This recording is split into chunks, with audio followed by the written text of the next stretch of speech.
It is open mic time, entertainment time, lots of fun. Lots of fun. And the books are still for sale, so if somebody's open mic, just walk that way and then come and see our illustrious poets. We're going to start with a gentleman who is a fine poet, and he's actually going to be doing a Canada tour for his book.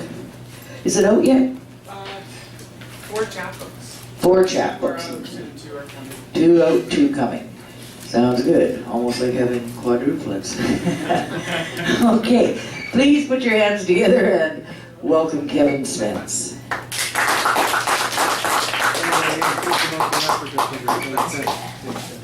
Thanks, Candace, and thank you so much for a very inspiring afternoon from all our readers. It was wonderful. Thank you. And today is an exciting day, Groundhog Day and Chinese New Year, and it's also James Joyce's birthday. He was born, I think, maybe 1889 or early 1800s, 1880. And also his books were published on this day. Ulysses came out February 2nd, 1922, and Finnegan's Wake came out February 2nd, 1939.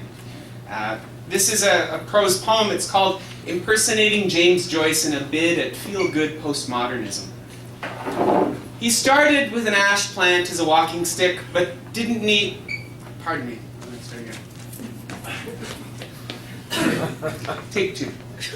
He started with an ash plant as a walking stick he didn't need at the Christ-like age of 30. And then he bought a boater that he wore over a toque in the cold Winnipeg winters. He hung out with artists, members of the Royal Art Lodge, and musicians and filmmakers, and no one thought twice.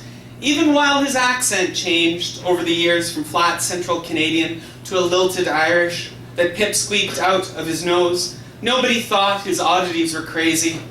A little affected, perhaps. After a séance in Guy Madden's kitchen, he claimed to be channeling the spirit of James Joyce with the intent to update his magnum opus occultus Finnegan's Wake. He let his iPhone autocorrect portmanteaus with trending topics, and afterwards created a website inviting people to come and help translate the work. He was James Joyce with a Canadian sensibility for inclusivity. He made short stories based on the arcana packed into the wake. These stories were uplifting and spiritual enough to rival The Alchemist in the publisher's estimation. Finnegan's Noodle Wake for the Soul. With its crowdsourced start, it was bound to be a bestseller.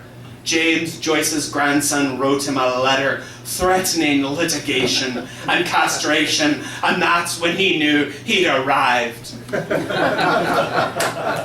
I apologize so much for that accent. It's more than Northern Irish accent. I don't have quadruplets, but I have an ex-wife from Northern Ireland. And, Almost as good. Almost as good.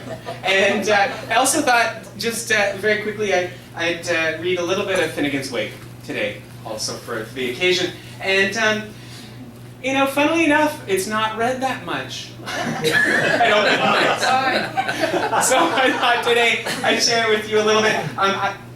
This story that I read you is, in part, there's a little bit of my life that I've lifted out of it. I've been translating Finnegan's Wake through Twitter for the last 3 years. I've been letting the autocorrect fix it. And today, there was a passage from page 17 that I let my iPhone fix, quote unquote.